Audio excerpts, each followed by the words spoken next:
I have watched this movie before, and it never ends the way its promoters promise. When senior officials go on television and announce that a president has a wide range of options in the middle of a foreign country's internal unrest, what they are really signaling is not strength but analytical decay. Intelligence is supposed to narrow uncertainty. What we are seeing instead is uncertainty being inflated into rhetorical leverage. That is not analysis. That is advocacy wearing an intelligence costume.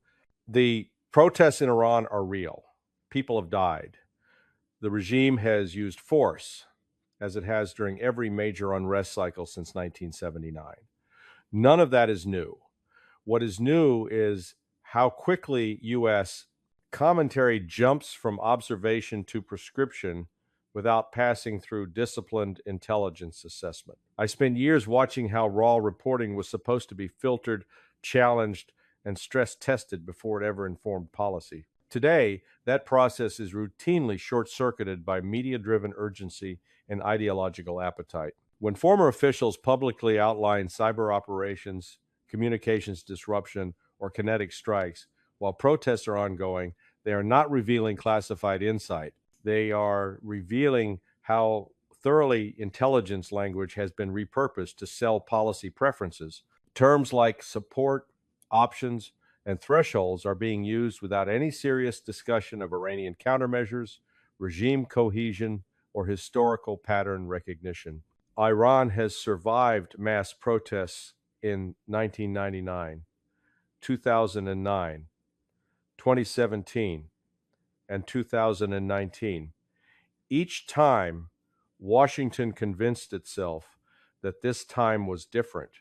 Each time, it was wrong. The most dangerous distortion occurs when intelligence stops asking whether something will work and starts assuming it must. Providing communications access does not equal regime collapse. Cyber disruption does not automatically favor protesters. Threatening strikes do not create internal legitimacy for opposition movements. These assumptions collapse under even minimal scrutiny, yet they continue to circulate because they serve narrative needs rather than analytical rigor. What I hear now is the same failure mode that preceded Iraq, Libya, and Syria. Intelligence becomes a supporting character in a story already written. The job shifts from assessing reality to validating hope. Once that happens, credibility is already lost, long before any missile is launched or a sanction imposed. The hard lesson is simple and unforgiving. When intelligence becomes fiction, strategy becomes improvisation. And improvisation against a resilient authoritarian state is not a strength. It is strategic self-harm. When I hear senior figures talk about a wide range of options, my first instinct as an intelligence officer is to ask what they are trying to conceal. That phrase is not analytical shorthand. It is a rhetorical shield. It signals that policymakers want to project control without revealing that they lack reliable estimates of outcome, escalation dynamics, or second-order effects. In intelligence work, clarity reduces risk. In political messaging, ambiguity is often deliberate. Options are supposed to be the end product of analysis, not a substitute for it. Each option should carry a probability of success, a timeline, an adversary response model, and a cost estimate. When none of that is discussed publicly, and when no evidence suggests it has been rigorously debated privately, the phrase becomes a narrative device rather than a strategic one. It reassures domestic audiences while obscuring the absence of coherent planning. I saw this pattern repeatedly during my government service. Intelligence products were increasingly framed not around what was likely, but around what sounded decisive. Policymakers would ask for menu-style briefings that implied freedom of action while ignoring constraints. The result was an illusion of choice. In reality, many so-called options were variations of the same flawed assumption that pressure applied externally would translate into political change internally. Iran exposes this failure brutally. Economic pressure has not fractured regime cohesion. Information operations have not overridden state security structures. Limited strikes have historically strengthened hardliners rather than weakened them. Yet each protest cycle revives the same talking points as if repetition itself creates validity. That is not learning. That is institutional amnesia. The weaponization of options also distorts intelligence incentives. Analysts quickly learn which assessments advance careers and which ones stall them. Warning that options are ineffective or counterproductive is rarely rewarded. Framing analysis in language that aligns with political appetite is, over time, the intelligence community internalizes the preference structure of its consumers. That is how distortion becomes normalized without any formal conspiracy. What makes this especially dangerous is that adversaries listen to. The Iranian leadership hears these statements and prepares accordingly. They harden communications, disperse assets, and rally internal legitimacy around resistance to foreign interference. Meanwhile, Washington congratulates itself for signaling resolve. The gap between perception and reality widens. The hard lesson here is unforgiving. When options become a slogan rather than a conclusion, strategy is already compromised. Power lies not in the number of choices advertised, but in the accuracy of the assumptions behind them. Once those assumptions rot, every option leads to the same place: strategic disappointment. Every time protests erupt in Iran, Washington convinces itself that it is witnessing the beginning of the end. I watched this pattern repeat over decades, and it never changes because the underlying analytical failure is never corrected. The United States persistently confuses visibility with vulnerability and noise with collapse. Protests are real, discontent is real, but regime failure is not a mood, it is a structural condition. Intelligence analysis is supposed to distinguish between the two. Iran is not an opaque mystery. Its security architecture is well documented. The Islamic Revolutionary Guard Corps, the Basij militia, and overlapping intelligence services exist precisely to absorb internal shocks. They are designed to fragment opposition, exhaust protest momentum, and reassert control incrementally rather than decisively. Western analysts routinely underestimate this resilience because they project liberal political dynamics onto an illiberal system that does not operate by those rules. The illusion of control takes hold when external actors believe they can steer internal unrest through messaging, connectivity, or selective pressure. That belief rests on a shallow reading of past events. The Green Movement in 2009 generated massive crowds and global attention, yet the regime survived intact. The 2019 fuel protests were bloodier and more widespread, and still the state endured. In each case, U.S. intelligence assessments overstated the strategic impact of popular anger while understating the regime's coercive capacity and adaptive learning. Penetration is another misunderstood concept. Just because information can flow into a country does not mean influence flows with it. Iranian authorities have spent years refining internet throttling, surveillance, and targeted repression. Protest coordination is disrupted not by total shutdowns, but by selective pressure applied to organizers and nodes. This is not improvisation, it is doctrine. Analysts who ignore that history mistake technological access for political leverage. What worries me most is how little institutional memory survives inside policy circles. Each new protest wave is treated as unprecedented. Lessons from prior failures are quietly shelved because they complicate the preferred narrative. Intelligence becomes episodic, severed from historical continuity. That is how serious analysis degrades into wishful pattern matching. The strategic consequence is predictable. When protests fail to produce regime change, Washington is left with diminished credibility and no viable follow-on strategy. Threats escalate rhetorically, options narrow materially, and adversaries learn that U.S. declarations outpace U.S. capacity to shape outcomes. The hard lesson is one intelligence officers are trained to respect but too often forget. You cannot will control into existence by amplifying unrest. Without structural fractures inside the state, protests remain pressure, not leverage. Pretending otherwise is not optimism, it is analytical malpractice. Few narratives reveal modern intelligence decay more clearly than the belief that connectivity equals control. I have listened to officials speak as if providing communications access or disrupting state networks can decisively tilt the balance inside a hardened authoritarian system. This is not an analysis, it is technological romanticism, and it thrives because it offers the illusion of action without the burden of consequence. Cyber operations are not magic. They are tools with narrow effects, heavy attribution risks, and diminishing returns against prepared adversaries. Iran is not new to this domain. It has lived under cyber pressure for years and has adapted accordingly. Redundancy, compartmentalization, and rapid repair are built into its systems. When Western commentators suggest that cyber disruption can paralyze regime response or empower mass coordination, they are advertising how little they understand about Iranian internal security doctrine. The fixation on satellite internet access follows the same pattern. The assumption is simple and wrong. If protesters can communicate freely, political outcomes will follow. Intelligence history offers no support for this claim. Communication enables coordination, but coordination does not equal victory. States fall when coercive institutions fracture, not when hashtags spread. In Iran, the security forces remain intact, incentivized, and ideologically conditioned to suppress unrest. No amount of bandwidth changes that equation. What is especially corrosive is how these cyber fantasies feed back into intelligence reporting. Analysts feel pressure to frame technical access as strategic leverage because it aligns with political enthusiasm and media narratives. Skepticism is interpreted as resistance to innovation rather than professional rigor.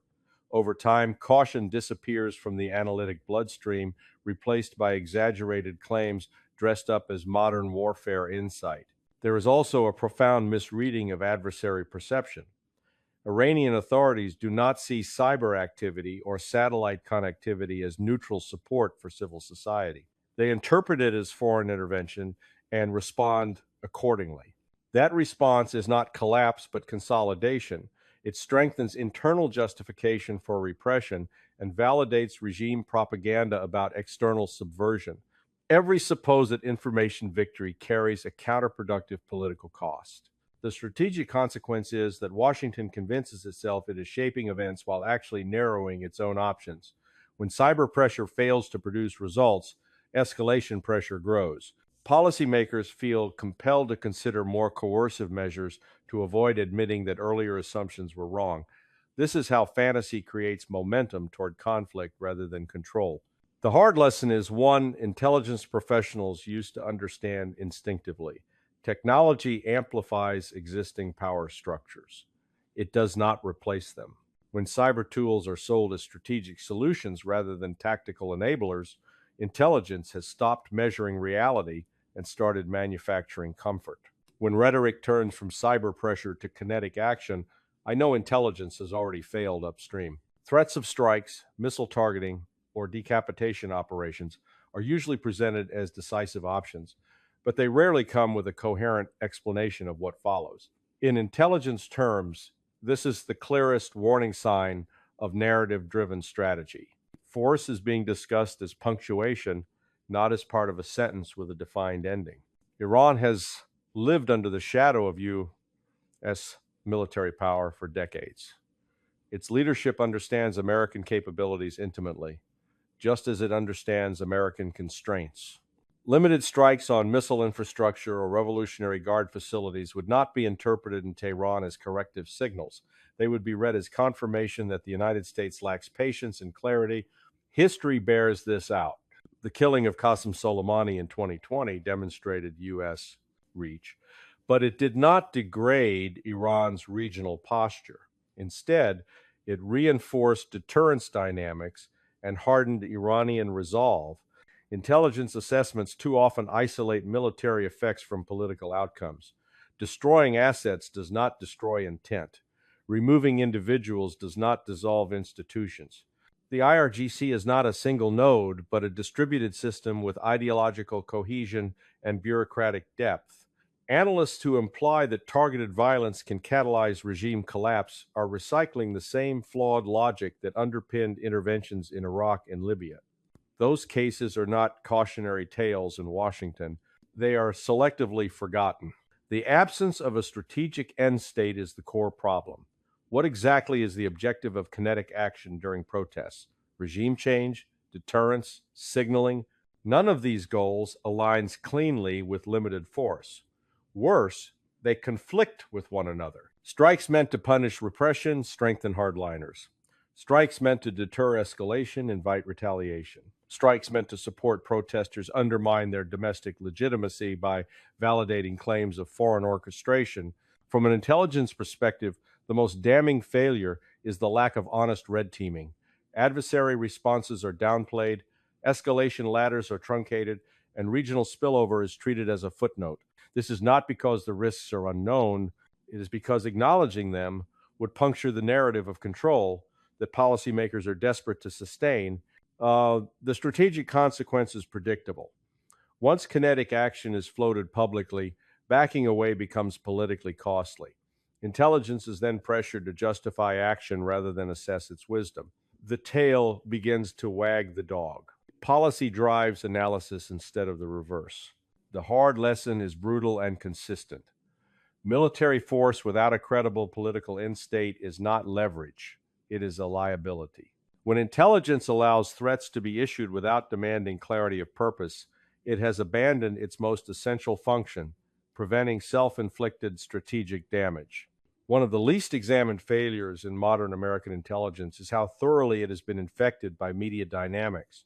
When analysts, former officials, and policymakers rotate through television studios, the boundary between assessment and performance collapses. What begins as commentary quickly feeds back into the intelligence bloodstream, reshaping assumptions, priorities, and even collection focus. I watched this transformation unfold in real time, and its damage is more serious than most are willing to admit. Media thrives on certainty, urgency, and conflict. Intelligence thrives on doubt, patience, and contradiction. When the former dominates the information environment, the latter is slowly starved. Analysts absorb the language they hear repeated: turning points, unprecedented moments, historic opportunities. Over time, these phrases cease to be rhetorical and start appearing subtly and then openly in analytic framing. That is how distortion becomes institutionalized without any formal directive. The Iranian protests illustrate this perfectly. Continuous coverage demands novelty, so each development is framed as an escalation. Casualty figures, however tragic, are stripped of historical context. Comparisons to past protest cycles are minimized because they dampen momentum. Intelligence products begin mirroring media narratives rather than challenging them. This is not a conspiracy, it is an incentive problem. Analysts who complicate the story risk irrelevance. Those who align with it gain access and visibility. Former officials play a particularly corrosive role. When they speak with the authority of experience while advocating specific outcomes, they blur the line between insider knowledge and personal agenda. Viewers, including policymakers, mistake confidence for insight. Intelligence professionals inside government feel pressure to conform to what appears to be consensus, even when that consensus is manufactured in green rooms rather than briefing rooms. The feedback loop tightens further when political leaders consume the same media narratives they help generate. Intelligence assessments that contradict public messaging are sidelined as unhelpful or out of touch. Over time, the system rewards alignment over accuracy. Reality becomes negotiable. This is how strategic surprise stops being surprising. The warning signs were visible, but they were drowned out by repetition. The strategic consequence is a profound erosion of credibility. Allies learn to discount U.S. assessments as performative. Adversaries learn to exploit narrative predictability. Domestic audiences grow cynical as promised outcomes fail to materialize. Intelligence loses its role as an anchor to reality and becomes just another content stream. The hard lesson is one intelligence veterans recognize with unease. When analysis is shaped by applause rather than evidence, failure is not accidental. It is engineered. A system that cannot tolerate contradiction cannot understand the world it claims to manage. The final cost of all this distortion is not measured in headlines or briefing slides. It is measured in credibility lost, deterrence eroded, and strategic position weakened over time. When intelligence becomes a servant of narrative rather than a check on it, the damage compounds quietly until it can no longer be reversed. I have seen this arc before, and Iran is only the latest chapter. Self-deception is the most dangerous failure mode because it feels like confidence. Policymakers reassure themselves that pressure is working, that protests signal imminent collapse, that adversaries are cornered. Each assumption reinforces the next. When outcomes fail to match expectations, the instinct is not to revisit the premise, but to escalate the tactic. Sanctions intensify, rhetoric hardens, threats multiply. Intelligence is asked to explain away disappointment rather than diagnose it. The international consequences are severe. Allies learn that U.S. assessments are unstable, shifting with the political winds. They hedge rather than align. Adversaries learn that American red lines are performative and that patience outlasts pressure. Iran, like other resilient states, adapts not by capitulating, but by absorbing pain and adjusting behavior at the margins. The strategic balance shifts incrementally, almost invisibly, against U.S. interests. Inside the intelligence community, the damage is cultural. Analysts stop asking uncomfortable questions. Historical comparison is treated as pessimism. Structural analysis gives way to event-driven speculation. The profession loses its skepticism, which is its greatest asset. Once that happens, intelligence no longer restrains policy excess. It accelerates it. What makes this failure particularly tragic is that it is avoidable. The facts are not hidden. Iran's regime durability, security architecture, and ideological cohesion are well documented. Past protest cycles are publicly recorded. The limits of external pressure are visible in plain sight. Ignoring this record is not ignorance, it is a choice. The hard lesson that emerges is the one intelligence officers are trained to deliver, even when it is unwelcome. Power without realism is theater. Strategy without honest assessment is drift. When a nation convinces itself that its narratives are facts, it forfeits the ability to shape outcomes and settles for reacting to them. If the United States wants to restore credibility, it must start where it once did, by treating intelligence as a discipline, not a messaging tool. Until then, every declaration of options will sound strong, and every result will disappoint. This is how empires don't fall suddenly. They talk themselves into believing they still control the story.